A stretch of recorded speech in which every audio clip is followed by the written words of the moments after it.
Akıl Bokdadı kanalında sizə xoş gəldik.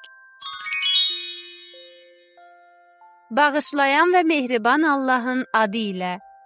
Salam mənim əzizlərim, igid oğullarım, gül qızlarım. Yaxın əyləşin. Bugün Kövsər bacınız sizə nağıl boğçasından gözəl bir nağıl seçib. Bu gecəki nağılın adı Məryəmin sualları. Ana, niyə göy üzü mavidir? Ana, niyə yağış yuxarıdan aşağıya düşür? Ana, niyə dişlərimizi fırçalamalıyıq? Ana!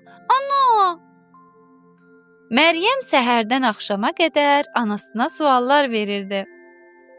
O hər şeylə maraqlanan və ağıllı bir qız idi. Amma bu qədər çox sual anasını yorsa da, yenə də səbirli və mehriban şəkildə cavab verirdi.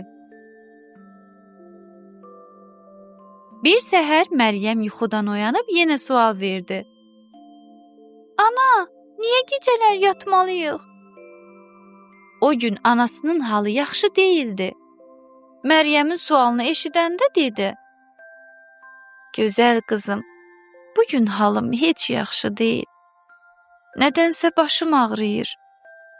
Olarmı sənin sualına sonra cavab verim? Məryəm narahat oldu. Anacan, başın ağrıyır. O zaman sən dincəl, bugün bütün işləri mən görəcəyəm. Can, gözəl qəlbli balam, elə bir iş yoxdur.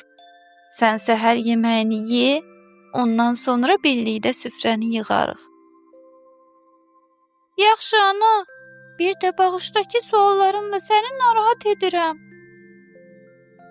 Yox, əziz balam, sən məni narahat etmirsən. Əksinə, sən sual verəndə mənim xoşum gəlir. Həm də səninlə birlikdə mən də bilmədiklərimi öyrənirəm. Məryəm bunu eşidəndə çox sevindi.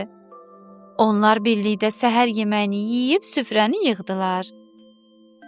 Ana, sən uzan, mən sənə çay gətirim. Məryəm tez bir fincan götürüb anasına çay tökdü. Yanına peçenye və konfet də qoydu. Gətirib anasının yanındakı kiçik masanın üstünə qoydu. Anası çox sevindi. Çox sağ ol, ağıllı qızım. Ana çaydan bir qurtum içdi. Çay çox soyuq idi. Amma ana heç hiss etdirmədi. Bəh-bəh deyərək içdi. Bu zaman qapı döyüldü. Məryəm can, zəhmət olmasa qapını aç. Məryəm baş üstə deyib qapıya getdi. Qapını açanda rəfiqəsi Dilarəni gördü. Salamlaşdılar və Dilarə içəri keçdi. Məryəmin anasına salam verib birlikdə uşaq otağına keçdilər. Dilarə dedi. Məryəm, gəl müəllim şagird oynayaq. Məryəm bu oyunun adını eşidəndə üzünü turşutdu. Məncə bu oyun pisdir, oynamayaq. Dilarə təəccübləndi. Axı sən həmişə bu oyunu sevirdin. Müəllimə suallar verirdin. İndi nə oldu? Məryəm başını aşağı salaraq dedi. Mənə elə gəlir ki, suallarımla hər kəsi yoruram. Anamı, atamı, müəllimləri də yəqin belə yoruram. Düzdür, anam dedi ki, sənin sualların mənim üçün xoşdur. Amma üzlərindən hiss edirəm ki, yorulurlar. Dilarə onun əlini tutub dedi. Başa düşdüm, sən sual verməkdən utanırsan. Çünki düşünürsən ki, başqalarını narahat edirsən. Məryəm cavab verdi. Bəli, elədir. Dilarə gülümsədi və dedi. Sən çox mehriban qızsan. Gəl görək necə edək ki, biz sual verək, amma ata-anamızı incitməyək. Məryəm biraz düşündü və dedi: Yəqin sual verməmək daha yaxşı olar. Dilarə başını yelləyib dedi: Yox, bu yaxşı fikir deyil. Mən də sual verirəm, amma nə özüm narahat oluram, nə də valideynlərim. Məryəm heyrətləndi. Doğrudan? Necə? Dilarə başladı izah etməyə. Mən sual verməzdən əvvəl baxıram görüm anam ya atam məşğuldularmı?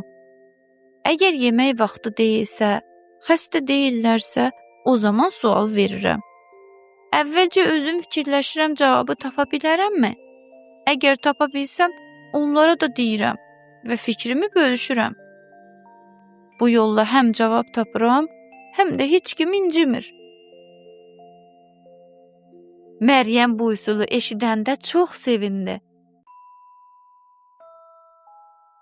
Həmin gündən etibarən Dilarənin bu qaydası ilə hərəkət etdi və bir daha ata-anasının sualları ilə incitmədi. Bəli, əzizlərim, bu nağıl bizə öyrədir ki, sual vermək çox gözəldir. Lakin sualı nə vaxt vermək çox önəmlidir.